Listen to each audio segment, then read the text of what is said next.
The original deal for Air Canada, the largest airline in the country, to acquire its smaller travel rival Air Transat at a cost of $720 million, then reduced to about $190 million, has now been terminated.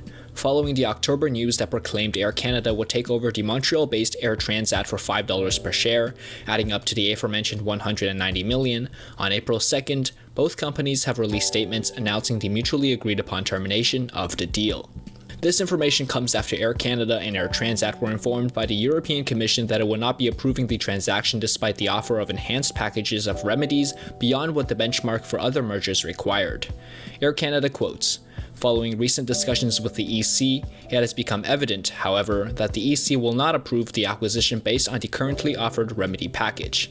They further state that, and I paraphrase, Air Canada has concluded that providing additional packages, which would still not guarantee an approval, would compromise Air Canada's ability to compete internationally, negatively impacting stakeholders and future plans as it rebuilds from the current economic times.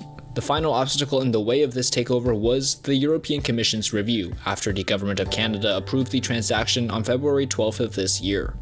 Although Air Canada is set to pay Air Transat a termination fee equating to $12.5 million, the latter is not required to pay Air Canada if it enters into another deal sometimes in the future. Both parties are disappointed not to have taken this acquisition, which, according to Air Transat CEO Jean-Marc Eustache, would have benefited shareholders, customers, and external stakeholders.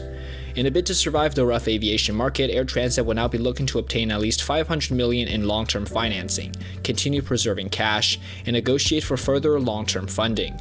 Transat's managerial team are confident that financing will be secured in the following weeks and hopes to protect jobs in and out of the province.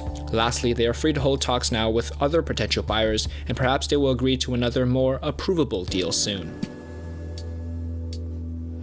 What are your thoughts on this termination of acquisition? Was it the right decision, and are stakeholders truly going to be affected on both sides?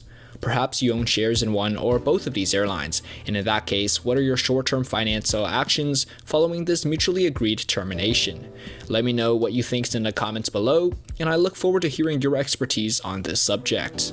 As always, I thank you for watching. I hope everyone travels safe, and have a great day, everyone. Cheerio!